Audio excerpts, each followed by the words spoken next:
देखो, आज की कहानी है तो बहुत छोटी सी, लेकिन मुझे पूरा विश्वास है कि मैं इस कहानी को आपके दिल तक ज़रूर पहुंचा पाऊंगा। कोशिश हर बार करता हूं कि बेहतरीन से बेहतरीन तरीके से मैं आपको कहानी सुनाऊं, समझाऊं, वो किरदार चले आपकी आंखों के आगे जो मैं यहाँ से बता रहा हूँ, तभी कहानी का मज़ा है। खैर, सबसे पहले आप सभी का स्वागत, नमस्कार, हर हर महादेव, जय भोलेनाथ। आप सभी का स्वागत है आपके खुद के YouTube चैनल पर जिसका नाम है चाचा के फैक्ट्स। मेरा नाम नितिन है। मैं यहाँ से फैक्ट्स, ईश्वर से जुड़े चमत्कार, रोचक पौराणिक कथाएं और तीसरी शक्ति के प्रकोप के बारे में बात करता हूँ। कहानी के माध्यम से समझाता बताता हूँ। अगर आपके पास भी कोई कहानी है जो आप हम तक लाना चाहते हैं तो प्लीज़ मुझे मैसेज करिए, व्हाट्सएप, फेसबुक, इंस्टा या यहाँ कमेंट सेक्शन में भी। देखिए, एक छोटी सी बात बोलूँ, बहुत सारे लोग मुझे मैसेज करके ये बात पूछते हैं कि नितिन भाई, हमारी ज़िंदगी में जो चमत्कार महसूस कर रहे हैं, जो हो रहा है ईश्वर द्वारा, वो है तो बहुत छोटे, लेकिन अब यहाँ संकोच हमें ये है आपको बताने में कि क्या ये शामिल होगा, नहीं होगा। कोई भी चमत्कार छोटा बड़ा नहीं होता। पहली चीज़ तो ये है, आपके लिए, लोगों के लिए वो चमत्कार बहुत छोटा हो सकता है कि क्या इतना सही हुआ था, बस ईश्वर ने बस इतनी ही मदद करी थी। लेकिन हो सकता है कि आगे चलकर उस छोटे से चमत्कार से आपकी ज़िंदगी में वो प्रभाव पड़े जो कि आपने कभी उम्मीद भी नहीं करी थी। आज की कहानी उसी विषय में है। आज की कहानी में आपको कुछ ऐसा ही मिलने वाला है। एक छोटी सी रिक्वेस्ट है कि अगर आपको कहानी पसंद आती है तो प्लीज़ लाइक करिए, कमेंट में लिखिएगा जय श्री श्याम, आपका नाम आपकी जगह, और पसंद आती है तो शेयर भी कर लिया करो। मतलब अच्छा लगता है कि अगर आप कोई चीज़ पसंद आती है तो उसे आगे आप शेयर करते हैं। और पहली बार आए हो और बिल्कुल आपको अच्छा लगा, यहाँ पर आपका समय सही व्यतीत हुआ, ख़राब नहीं किया मैंने, तो आप सब्सक्राइब ज़रूर करिए। बिना सब्सक्राइब करे ना ऐसा लगता है कि मेहनत अधूरी रह गई। अभी फ़िलहाल चैनल का इंट्रो फिर आकर कहानी शुरू करता हूँ। कहीं मत जाइएगा, पूरी सुनिएगा। हर हर महादेव।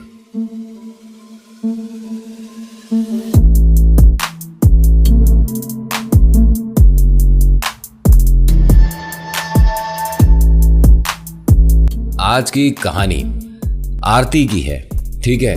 और आप ये कोई भी जगह समझ लो, क्योंकि इन्होंने कहा है कि नितिन भाई हमारी जगह का नाम नहीं बताइएगा, मतलब जहां हम रहते हैं।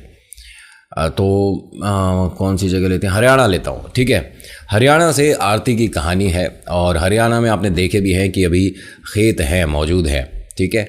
अगर आप दिल्ली साइड आ जाओ तो कितनी खेती हो रही सबको पता है। नोएडा साइड भी आपको पता है कितनी खेती होती है, सबको पता है।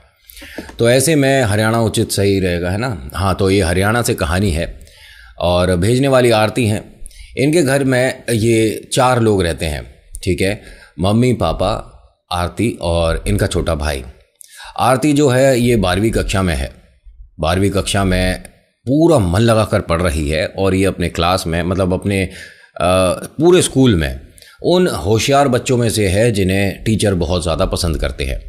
पिता खेती करते हैं, लेकिन अब हालत कुछ ऐसी है कि पैर में एक न जाने किस तरह का एक, वो कहते हैं ना कि कभी खिंचाव हो जाता है, नस पर नस चढ़ जाना, मतलब कुछ इस तरह से होता है, या नस का जो पलट जाना होता है, तो वो एक तरह से ठहर गया है। तो डॉक्टर ने इन्हें आराम के लिए बोला है। अगर किसान आराम करेगा तो फिर बहुत बहुत ज़्यादा समस्या हो जाएगी। और हाँ, कुछ ऐसे भी घर होते हैं जिनमें अगर वो सुबह मेहनत नहीं करेंगे तो रात में रोटी नहीं मिलेगी। ये उसी तरह का परिवार है। आप लोग बहुत सौभाग्यशाली समझो अपने आप को कि आपको बिना इतनी मेहनत करे आराम से रोटी मिल जाती है। अब ज़रा मेरी बात को ध्यान से सुनिएगा। अगर आपको रोटी की आवश्यकता सिर्फ एक की है और आपकी थाली में 2 है और एक वो डस्टबिन में जा रही है, तो आप बहुत बहुत बहुत बुरा काम कर रहे हो। आपको पाप लगेगा। ये वैसे तो छोटे बच्चे बोलते हैं ना कि तुझे पाप लगेगा, लेकिन मैं यहाँ से अपने आप को छोटा बच्चा मान के बोल रहा हूँ कि आपको पाप लगेगा अगर आपने अन्न का अपमान किया। प्लीज़ वेस्ट नहीं करना। खाना बहुत बहुत बहुत ज़्यादा कीमती होता है। आरती जो है, ये मानिए कि अपने माता पिता के लिए वो आँख का तारा है जिस पर घर वालों को भरोसा है कि आज नहीं तो कल ये चमकेगा ज़रूर। और हमारे ये जो दिन थोड़े से ख़राब दिख रहे हैं, इसे हमारी जो गुड़िया है, हमारी बिटिया, ये मतलब अच्छे एक बढ़िया समय में तब्दील कर देगी, बदल देगी, ऐसा इन्हें भरोसा है। पिता की तबीयत ख़राब रहती है।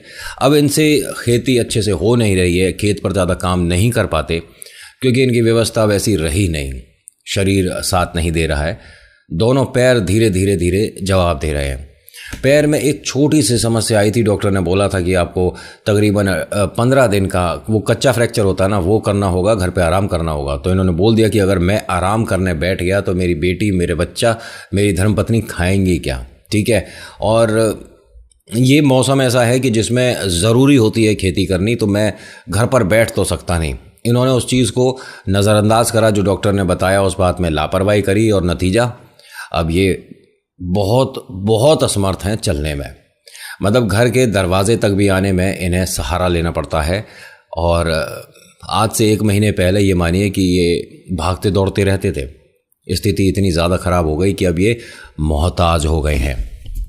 जो इनकी बिटिया है वो अपने पिता को देखकर हर बार ये सोचती है कि मेरे पिता ने बचपन से आज तक इतनी मेहनत करी है और अब इनकी हालत ऐसी है कि मुझे इनकी बहुत सेवा करनी है, बहुत ज़्यादा सेवा करनी है, इनके लिए बहुत अच्छा एक समय, एक अच्छी लाइफ देनी है। लेकिन कैसे? मैं 12वीं में हूँ, क्या मुझे नौकरी मिल सकती है इस वक्त? जो भाई है ये बहुत छोटा है, ये 7वीं कक्षा में है बच्चा, तो इससे तो अभी आप उम्मीद ना करो कि ये बाहर जाकर कुछ मेहनत करके 2 पैसे कमा कर लाएगा। लेकिन आज ज़रूरत है इन्हें पैसों की। आज 3 दिन हो गए हैं घर में सिर्फ एक ही टाइम खाना बन रहा है। ये गुड़िया समझ चुकी है, बिटिया समझ चुकी है कि घर में अब पैसों की, खाने की समस्या आ चुकी है। बेटे को नहीं पता, बेटे को ये बता दिया कि कुछ दिन के लिए व्रत चल रहे हैं और एक ही बार खाना बनता है इसमें 1 हफ्ते तक। लेकिन गुड़िया जो है अपने छोटे भाई को इतना लाड़ प्यार करती है कि अपने हिस्से की भी आधी रोटी उसे दे देती है। कुछ समझ नहीं आ रहा कि अब घर में ये जो स्थिति हो गई है ये सुधरेगी कैसे। पिता के लिए समस्या और बढ़ गई क्योंकि अब इनका एक पैर बिल्कुल से ऐसा हो गया कि वो वज़न ही नहीं उठा पा रहा। पहले तो दोनों पैरों पर धीरे धीरे करके ये सहारा लेकर चल रहे थे, लेकिन आज ये बिल्कुल से ही असमर्थ हैं चलने में। और इनको फटाफट से कुछ लोग इकट्ठे होकर हॉस्पिटल लेकर गए। अब जब वहाँ गए हैं तो डॉक्टर जब तक बात कर रहा था, समझ रहा था, समझा रहा था, तब तक ना जाने क्या हुआ, कैसे हुआ, बड़ा अजीब सा हो गया कि वो इन सभी का साथ छोड़ गए। इनके पैरों के नीचे से ज़मीन निकल गई कि ये क्या हुआ, क्योंकि ना ये सोचा और सोचता भी खैर कौन है। कुछ समय में गुड़िया के, मतलब बिटिया के 12वीं के फाइनल एग्ज़ाम है, बोर्ड के एग्ज़ाम है, और आज इसके सामने पिता इसका साथ छोड़ गए हैं। ये बिल्कुल से एक तरह से ऐसी गुम हो गई कि इसे समझ ही नहीं आ रहा कि ये हुआ तो हुआ क्या।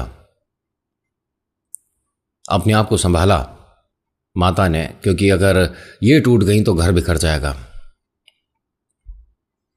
अपनी गुड़िया को संभाला, अपने बेटे को संभाला, नाते रिश्तेदार आए, कुछ समय वो बैठे, 2, 4, 10 दिन जो भी होता है। उसके बाद आज इस घर में ये तीनों अकेले एक दूसरे को देखकर न जाने कौन से एक ऐसे माहौल में बैठे हैं कि जहां कहने को बहुत सारी बातें हैं लेकिन शब्द नहीं है। एक दूसरे को दिलासा दे रहे हैं लेकिन अपने आप को भी संभाल रहे हैं। जो छोटा सा बेटा है वो अनजान है, उसे नहीं समझ आया ये सब, क्योंकि वो मानने को तैयार ही नहीं है कि पिता हॉस्पिटल से घर नहीं आएंगे। अब बड़ा दुखदाई है कि ऐसे हालातों में, ऐसी सिचुएशन में कोई आपके घर अपने पुराने पैसे लेने आ जाए। ऐसा ही हुआ। इनके गांव के जो ज़मींदार हैं इनके घर पहुंचते हैं, तकरीबन 11-12 दिन हुए हैं। भाई साहब को गए और वो आ गया। हाँ जी नमस्ते, वो आपके पतिदेव ने मुझसे पैसे उधार ले रखे थे और ये कागज़ पत्तर है जिसको उन्होंने एक तरह से अंगूठा लगाकर हाँ करा था। उनके साथ वकील साहब भी थे, उन्होंने बताया सब कुछ कि हाँ ये सही है, इसमें कोई बेईमानी नहीं है। और इनको भी पता था कि हाँ कुछ पैसे इन्होंने इनसे ज़मींदार साहब से उठाए थे। अब होता क्या है कि ये जो ज़मींदार हैं इन्होंने वो कागज़ पत्तर दिखाकर कहा कि सिर्फ आपके पास 2 महीने का वक्त है, आप 2 महीने के अंदर मेरा पैसा जो है वो चुका दो, वरना आप ये खेत जो है छोड़ देना ठीक है, और ये मानिए कि वो आधे से भी आधे दाम में चला जाएगा। जो माता जी हैं इन्होंने कहा कि नहीं नहीं, हम पूरी कोशिश करेंगे आपका पैसा देने की, हमें पता है कि आपसे पैसा लिया था इन्होंने और हम कहीं नहीं जा रहे, ठीक है, हम आपको ज़रूर जो परेशानी हुई है उसके लिए तो माफ़ी चाहेंगे, 2 महीने में हम आपका पैसा ज़रूर दे देंगे।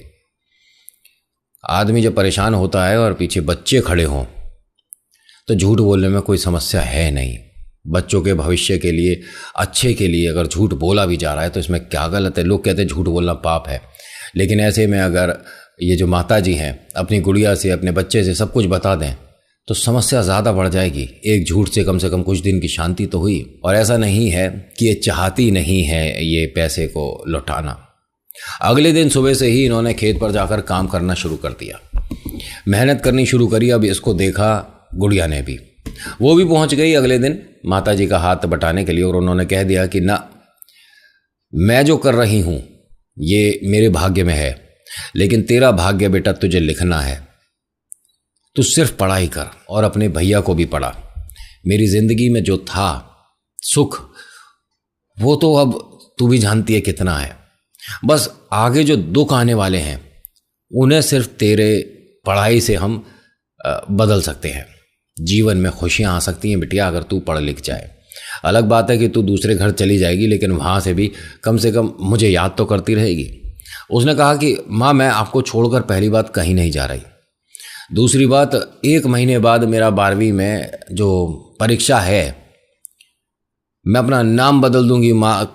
मतलब अगर मैं पूरे स्कूल में अव्वल ना हूँ, लेकिन मैं तेरी मदद भी करूँगी, पढ़ाई करूँगी। मैं मना नहीं कर रही, ना मैं पढ़ाई को छोड़ रही, लेकिन मैं तेरे साथ यहाँ मदद करूँगी। जिद्दी है, माँ की मदद के लिए रोज़ सुबह आ रही है। अब अगले दिन एग्ज़ाम है, ठीक है, जैसे तैसे करके इन्होंने मैनेज करा, अच्छे से मेहनत जितनी कर पाई। भाई नहीं आता था इन्हें इतना, लेकिन अपनी तरफ से खूब कोशिश करी इन दोनों ने। एग्ज़ाम्स आ गए, बहुत ज़बरदस्त पढ़ाई करी इसने, रात दिन पढ़ाई करी, बहुत मेहनत करी इसने, खूब अच्छे से इसने एग्ज़ाम्स दिए। 2 महीने बीत गए भाई साहब, वो अपने पैसे लेने आ गए।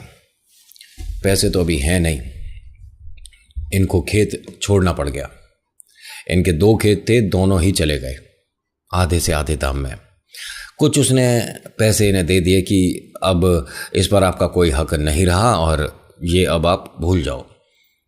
माँ ने बहुत हाथ जोड़े और कहा कि कुछ हिस्सा क्या आप छोड़ सकते हो, जो कि हम धीरे धीरे आपको पैसा उसका दे देंगे, कम से कम अपने घर के लिए कुछ सब्जी उसमें करवा लेंगे। मतलब होता है ना कि अपनी ज़रूरतें पूरी करने के लिए कुछ सब्जी वहाँ उगा लेंगे। उसने मना कर दिया। उसने कहा ज़मीन का 1 पैर रखने का भी हिस्सा नहीं दूंगा, अब से ये मेरी हुई, दोबारा इस तरफ देखना भी नहीं। तुम्हें मौका मिला था, तुमने नहीं करा, इसमें तुम्हारी गलती है। आज भी ये रोकर बस सो गए और एक दूसरे को फिर से दिलासा दिया। समय बहुत इनका खराब और कठिन चल रहा है और ऐसे में रिश्तेदार ना जाने कहाँ गायब हो जाते हैं जब आप परेशानी में होते हैं। आपको ज़रूरत है और आपके साथ कोई रिश्तेदार खड़ा है तो वो रिश्तेदार है, बाकी तो सिर्फ क्या ही बोलूं, उनके लिए जो शब्द इस्तेमाल करना चाहिए वो आप जानते हैं, वो आपके दिल से निकला होगा शब्द कि वो तो बिल्कुल से, हाँ शाबाश, मुझे यही उम्मीद थी कि आप यही बोलोगे। अब होता क्या है, इनके घर में इतनी समस्याओं के बीच एक खुशी का माहौल बन गया। बिटिया का रिजल्ट आ गया, वास्तव में क्लास में, पूरे स्कूल में टॉप किया है। माँ को सम्मान मिला, घर के लिए कुछ गिफ्ट वगैरह भी आए और बेटे को भी, मतलब ये मानिए कि स्कूल में अब बड़ा अच्छा सा लग रहा है कि भाई मेरी दीदी इस स्कूल की टॉपर है। एक अलग से ही मतलब होता है ना, सीना चौड़ा हो जाता है भाई। बहुत अच्छा दिन रहा। मिठाई भी आई है आज घर में और न जाने कितने ज़माने बाद इन्होंने आज मिठाई चखी है। आंखों में आज भी आंसू हैं, लेकिन कुछ समय पहले वो परेशानी के, दर्द के थे और आज खुशी के हैं, एक आत्मविश्वास के हैं और एक उम्मीद के आंसू हैं कि शायद अब वक्त बदलेगा, अब कुछ ठीक होगा। भाई साहब, एक कॉलेज से, बड़े कॉलेज से अपने आप इन्हें न्योता आया एडमिशन के लिए। आप जानते हैं कि एडमिशन के लिए कितनी परेशानियां हो जाती हैं, लेकिन ये टॉपर है और इसके मैं नंबर आपको बताऊंगा तो आपको यकीन नहीं होगा। अब ये एक बड़े कॉलेज में एडमिशन ले चुकी है। वहाँ की पढ़ाई ये मानिए कि जब स्कॉलरशिप पे है तो समस्या नहीं है, लेकिन घर पर आज भी समस्या है पैसों को लेकर। माँ ने समस्याओं में से थोड़ी सी समस्या दूर कर दी, लोगों के घर चौका बर्तन करना शुरू कर दिया। अब 2 पैसे घर के लिए रोटी के लायक तो हो ही जाते हैं। और मुझे बताते में बड़ा अजीब लगेगा कि ये जिस घर में लास्ट में जाती थी, मतलब इन्होंने खुद बताया, जिस घर में ये लास्ट में जाती थी रात का खाना बनाने के लिए, वहाँ से 3-4 रोटियाँ ये मतलब बेईमानी से ले आती थी कि घर पर सब खा पाएंगे। गुड़िया बड़े कॉलेज में पढ़ रही है, इंग्लिश भी पढ़ रही है, लेकिन रोटी के लिए समस्या आज भी है घर में। ये हर बार भगवान के सामने हाथ जोड़कर यही बोलती है कि भगवान मुझे जल्दी से कॉलेज से बाहर करवाओ, मैं जल्दी से कॉलेज को अपनी पढ़ाई को ख़त्म करके कहीं जॉब कर पाऊँ। बहुत समस्या है, बहुत परेशानी है, ना जाने क्या ही होगा आगे। गुड़िया ने बहुत मेहनत करी, पढ़ाई में बहुत मेहनत करी, और जो इनकी माता जी हैं इन्होंने भी रात दिन मेहनत करी है, लोगों के घर जाकर चौका बर्तन करना, झाड़ू पोछा करना। खैर समय बीत रहा है और ये कॉलेज से बस अब अगले महीने बाहर आने वाली है, यानी पास होने वाली है। अभी तक कोई ना वक्त बदला ना बाबा शाम की यहाँ पर अभी तक एंट्री हुई है। समस्याएं उतनी ही हैं, बस उम्मीद बार बार आ रही है कि शायद पढ़ाई के बाद कुछ अच्छा हो। इस कॉलेज से भी टॉप करके जो निकली है वो लड़की यही है। इसे उम्मीद ऐसी थी कि जैसे मुझे कॉलेज से बुलावा आ गया था, ऐसे ही किसी कंपनी से बुलावा आ जाएगा। कहीं से कोई बुलावा नहीं आया। 1 महीना बीत गया, घर पर बैठी है। 2 महीने बीत गए और अब ये धीरे धीरे हार चुके हैं। जो माताजी हैं ये भी इतने समय से अपने आप को ये मानिए कि बिना आराम दिए काम करती जा रही थी, जिसकी वजह से अब इनकी भी हालत ज़्यादा काम करने लायक है नहीं। जो बेटा है, मतलब जो इनका भैया है, वो भी बड़ा हो रहा है और कुछ उसकी भी ज़रूरतें हैं। साइकिल मांगी थी दीदी से गिफ्ट में बर्थडे पर। दीदी ने एक पुरानी किसी की साइकिल आधे दाम में जो मिल जाती है वो ला कर दी थी।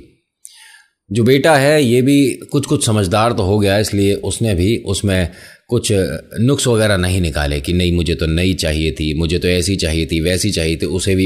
उसे भी वो साइकिल बहुत पसंद आई, बहुत प्यारी लगी।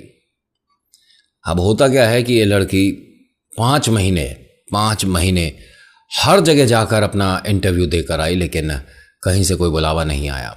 बस ये अब इस तरह अपने आप को कोसने लग गई कि मेरी किस्मत ही बेकार है, मैं किसी लायक नहीं। मेरी माँ ने मुझे पढ़ाकर इतना बड़ा किया, ठीक है। जिस वक्त पिता ने मेरा साथ छोड़ दिया उसके बाद से माँ, मेरी पिता भी है और मेरी माता भी है, मेरे भाई का भी ख्याल रखा, लेकिन मैं क्या कर रही हूँ? मैं सिर्फ पढ़ रही हूँ और मैंने पढ़कर ऐसा लगता है कि अपना वक्त ही खराब करा है। कहीं ना कहीं मुझे भी चौका बर्तन या किसी तरह का कोई काम मिल जाता तो ज़्यादा सही रहता, 2 पैसे और बनते। लेकिन गलत फहमी थी कि पढ़ लिख कर बड़े बन जाएंगे, पढ़ लिख कर मैं कुछ मदद कर पाऊंगी, घर में 4 पैसे जोड़ पाऊंगी, अपने भाई को अच्छे से कॉलेज स्कूल में। नहीं, सब बेकार की बातें हैं। पढ़ाई से किसी का कभी भला नहीं हुआ।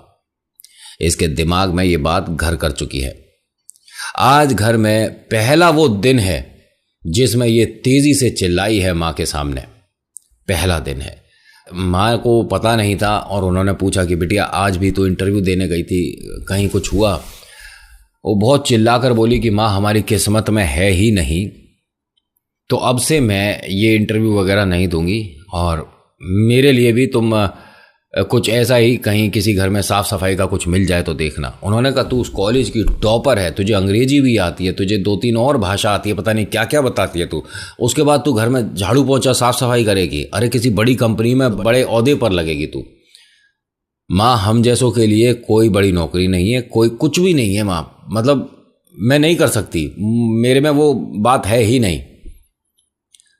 जब ये हारने लगते हैं तो ना जाने कैसे कैसे ख्याल दिमाग में आने लग जाते हैं। आज इसने रोटी नहीं खाई और ये खाली पेट सो गई। मन बहुत परेशान है, नींद नहीं आ रही है और ये इन दोनों के साथ है। माँ भी परेशान है कि बिटिया को मैं कैसे समझाऊं कि परेशानियां आती हैं, लेकिन एक हल्की सी सूरज की किरण जो है वो ही पूरा रास्ता मतलब अच्छे से दिखा देती है। आप किसी गुफा में फंस जाओ कहीं अंधेरे में, आपको हल्की सी रोशनी कहीं से आने लग जाए तो आप उधर की तरफ बढ़ने लग जाते हो और एंड में वहाँ से आप बाहर आ जाते हो। अगर आपको कहीं रोशनी दिख रही है और आप उसकी तरफ से चेहरा मोड़ लो, घूम जाओ, पीठ कर लो, तो भैया आप तो अंधेरे में कल भी थे और आज भी हो। ये सूरज की किरण होती है ईश्वर, समझ रहे हो। अब होता क्या है कि ये माँ से बहुत नाराज़ है, अपने आप से नाराज़ है, भाई से नाराज़ है, ज़िंदगी से नाराज़ है। तो बस ये इस नाराज़गी में इंटरव्यू देने ही जा रही थी, लेकिन बीच में ही इसका मन ऐसा हो गया कि मुझे नहीं जाना चाहिए, मैं नहीं जाऊंगी। तो एक इनके घर से कुछ दूर जाकर पेड़ था, ठीक है, जिसमें ये कभी बचपन में झूला बांधकर अपने पिता के साथ, अपने भाई के साथ झूला करती थी। उस पेड़ के नीचे बैठकर ये बहुत रो रही थी। आंख बंद करके इसने ईश्वर से एक छोटी सी बात मांगी अपने लिए, या तो कामयाब करो या मुझे उठा लो, क्योंकि मैं अपनी माँ को इस वक्त सहारा नहीं दे पा रही। ना मैं पिता के लिए कुछ कर पाई, ना माता के लिए कुछ कर पाई। धरती पर बोझ हूं। ऐसा कुछ बोल ही रही थी, तभी इसके कंधे पर किसी ने हाथ रख दिया। इसने पलट कर देखा तो इसकी क्लास की एक बहुत खास दोस्त थी साथ में। उसको देखते के साथ ही आंसू पहुंचे और उसके गले लग गई और कहती है कि तू कहाँ से आई है, तेरी तो शादी हो गई थी और तू तो बहुत दूर कहीं चली गई थी और वापस इस गांव में। उसने कहा कि मेरी सारी बातें बाद में करूंगी, पहले तू बता, तू रो क्यों रही है, इतनी परेशान क्यों है। और मुझे पिता के बारे में पता चला, तू यहाँ लेकिन ऐसे कैसे बैठी है। उसने कहा कुछ नहीं, बस मुझे समझ नहीं आता कि मेरी ज़िंदगी में क्या होगा। खैर तू बता अपने बारे में, तू यहाँ कैसे। मैं बहुत बुरी अपशगुन और ना जाने मुझे क्या क्या बोला गया, मैं समझी नहीं। हाँ, मेरी शादी हो गई थी। शादी होकर जब मैं वहाँ गई तो मेरे पतिदेव का व्यापार जो चल रहा था अच्छा, वो ना जाने कैसे मंदी के दौर की तरफ को बढ़ा, तो उन्होंने मुझे अभागन समझा। मैं बुरी लगने लगी सबको और उन्होंने मुझे घर से बाहर निकाल दिया। मैं अपने घर माता पिता के आ गई। उन्होंने भी मेरे लिए दरवाजे बंद कर दिए और कह दिया कि भाई जब तेरा ब्याह हो गया तो पति का घर ही तेरा घर है, यहाँ तेरा अब कोई मतलब रहा नहीं। उन्होंने भी मुझे धक्के मारकर घर से बाहर निकाल दिया। मैं कुछ गलत कदम उठाने जा रही थी और मैं पुल के ऊपर जैसे ही पहुंची हूं तभी मुझे जय श्री श्याम के नारे सुनाई दिए। मैंने जब पलट कर देखा तो बाबा श्याम के बहुत सारे भक्त हाथ में झंडा लिए उधर से जा रहे थे। तभी किसी ने मेरा हाथ पकड़ा और कहा कि हम खाटू दरबार जा रहे हैं, खाटू श्याम बाबा के दरबार जा रहे हैं, क्या तुम चलोगे गुड़िया। अब उस बुजुर्ग की बात में इस तरह से प्रेम भाव था और ऐसा अपनापन लगा कि हाँ मैं चलूंगी। वो अम्मा बाबूजी दोनों मुझे बस तक लेकर आए और हम बस में बैठकर खाटू श्याम दरबार आए हैं। मैं नहीं जानती थी कि कौन है, मैं नहीं जानती कि वो मेरे लिए क्या करेंगे, लेकिन हाँ मैं अम्मा बाबूजी के साथ वहाँ पर आई हूँ। जैसे ही मैं बाबा श्याम के सामने आई हूँ और उसके बाद मैंने उनसे वो सारी शिकायत करी जो कि मेरे साथ हुआ, मेरे आंसू इस कदर बह रहे थे जैसे इस वक्त तेरे आंसू निकल रहे हैं। अम्मा बाबूजी ने वो सारी बातें सुनी जो मैंने बाबा श्याम से कही थी। उन्होंने मेरे सिर पर हाथ रखा और कहा कि आज से गुड़िया तू हमारी बिटिया है। तू यकीन नहीं करेगी, मैं 3 साल उनके पास रही हूँ, 3 साल। और 3 साल तक मैं बाबा श्याम से इतनी ज़्यादा जुड़ चुकी हूँ कि मैं बाबा से जो बोलती हूँ वो होता है। बाबा तेरी भी मदद करेंगे, क्योंकि यहाँ तू खुद बोल रही है कि तू हार चुकी है और सब जानते हैं कि हारे के सहारे बाबा श्याम हमारे। उसने कहा मैं नहीं जानती, मैं भी नहीं जानती थी, लेकिन अब मेरे कहने से तू एक बार बाबा तक जा और वहाँ रोकर अपनी सारी बात बता दे। यहाँ मत रो, यहाँ तुझे देखने वाला सुनने वाला कौन है, कोई नहीं। बाबा के सामने बाबा रोने नहीं देते, परेशान नहीं होने देते। सब गुड़िया जितनी भी हैं, मतलब बाबा से एक बार अरदास लगा दें और फिर उनकी बात पूरी ना हो, थोड़ा सा ये सोचने वाला विषय है। अब तू कहाँ रहती है? मैं अब अपने पतिदेव के साथ ही रहती हूँ। अभी तो तूने बताया था कि उन्होंने तुझे घर से बाहर निकाल दिया था। हाँ, मैंने अम्मा बाबूजी के लिए वो सब करना चाहा और वो सब किया जिसके लिए अब उनकी आगे की जिंदगी अच्छी बीतेगी। तू जानती है कि मैं भी पढ़ी लिखी हूँ, मैंने जॉब करी, मैंने वो पैसे इकट्ठे करे और उन दोनों के लिए रख छोड़े हैं। वो मज़े से रहते हैं। वैसे उन्हें ज़रूरत नहीं थी, उन्होंने मुझे कई बार कहा, लेकिन भाई बिटिया अपने माँ बाप के लिए क्या इतना भी नहीं कर सकती? हाँ, मेरे सगे नहीं, लेकिन सगों से बढ़कर उन्होंने मुझे प्यार दिया, सम्मान दिया, जब मुझे ज़रूरत थी मुझे आसरा दिया। पतिदेव को भी अकल आ गई जी। क्यों? क्योंकि व्यापार वापस चल उठा तो पता पड़ा कि मैं अपशगुन नहीं थी। हाँ, मैं तुझे ये भी बता देती हूँ कि व्यापार जो चला है उसमें सबसे बड़ा कारण भी बाबा श्याम है। मैंने किसी से बात करी थी, वो हमारी ही मंडली से हैं, तो उन्होंने एक बहुत बड़ा ऑर्डर हमारे पतिदेव को दिलवाया। पतिदेव को पता चला, वो वापस आ गए और आज मैं अपने घर पर वापस हूँ बाबा श्याम की वजह से। तू मेरे साथ कल चल। अब ये दोनों आती हैं यहाँ श्याम दरबार, ठीक है? जय श्री श्याम लिख दीजिएगा, अपना नाम अपनी जगह। बाबा के सामने आने के बाद इस बिटिया के ऐसे आंसू निकले हैं, इसने अपने दिल की सारी बात कह दी कि मैं अपने पिता के लिए कुछ नहीं कर पाई, मेरी माता ने मेरे लिए रात दिन मेहनत करी है और आज जब उन्हें मेरी ज़रूरत है तो मेरे पास ना नौकरी है ना खाने को। हम बहुत परेशान हैं बाबा, बस अब आखिरी ये दरवाज़ा है, इसके बाद मैं किसी दरवाजे को ना खटखटाऊंगी और ना कोई उम्मीद रखूंगी। ये आखिरी दरवाज़ा है, अगर यहाँ से मुझे कुछ मदद मिली तो ठीक, वरना ख़त्म, सब खत्म हो जाएगा बाबा। ये मानो कि ज़्यादा देर वहाँ मंदिर में खड़ी नहीं हुई है, बाबा से नज़रें नहीं मिला पा रही क्योंकि आंसू रास्ता ही नहीं दे रहे कुछ देखने के लिए। ये बस में आकर बैठी है, दोनों हाथ मुंह पर रखे हुए हैं और बस ये उदास है, परेशान है, रो रही है। तभी इसकी वही फ्रेंड आती है और हाथ रखती है कंधे पर, कहती है कि अरे तू यहाँ कहाँ आ गई? वो अंदर तुझे टीचर ढूंढ रहे हैं। कौन से टीचर ढूंढ रहे हैं? आजा, मैं मिलवा देती हूँ। आए हैं तो देखते हैं कि वहाँ बहुत जो इनके गांव बोल देता हूँ, इनके गांव के बाहर जो सबसे बेहतरीन महंगा बहुत ज़बरदस्त स्कूल है ना, उसके प्रिंसिपल वगैरह वहाँ पर थे। उन्होंने इसे गुड़िया को देख लिया, इसे बुलवाया, वो सामने आई तो कहा कि आप हाँ मुझे जानते हो? अरे आपको टॉपर को कौन नहीं जानता, हमें बड़ा अच्छा लगा आपको यहाँ देखकर, जय श्री श्याम। उन्होंने भी जी हाथ जोड़ा, जय श्री श्याम करा।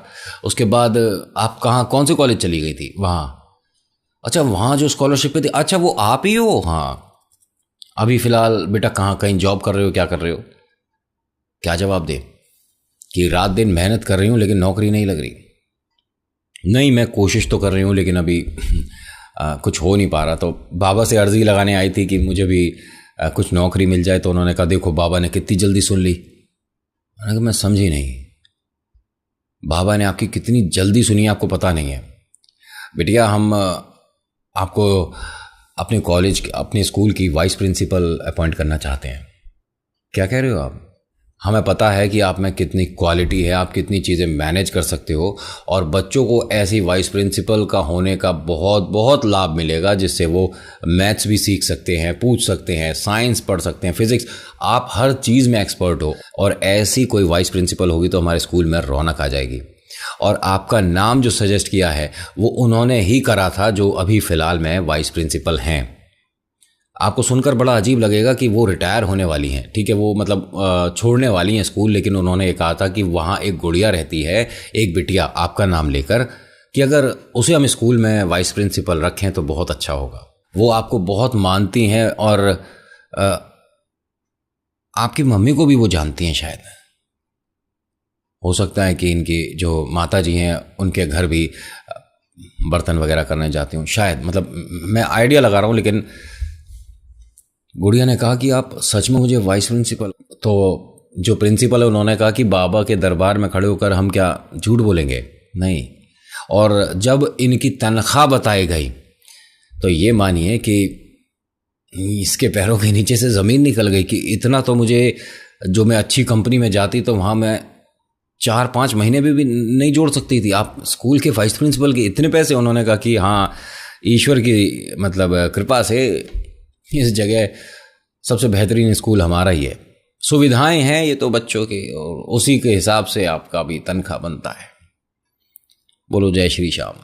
ये बाबा के सामने दोबारा गई और हाथ जोड़कर कहती है कि बाबा, मुझसे गलती हो गई कि मैं इतने समय आपसे दूर रही। मुझे अगर पहले पता चल जाता तो हो सकता है कि मैं अपने पिता को भी बचा लेती, हो सकता है कि मेरी माँ को भी वो सारे घर पर जाकर चौका बर्तन काम जो करना पड़ा ना करना पड़ता।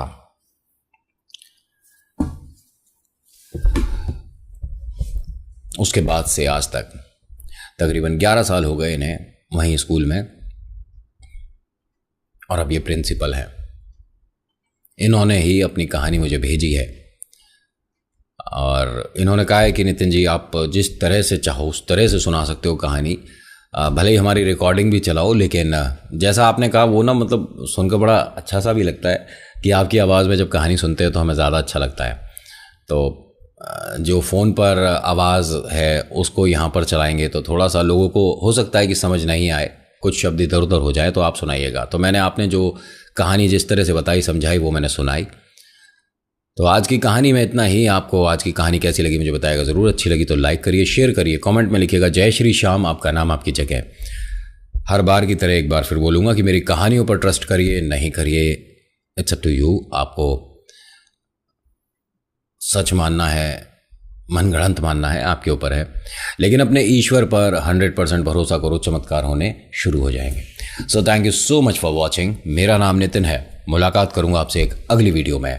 हर हर महादेव, जय भोलेनाथ, धन्यवाद।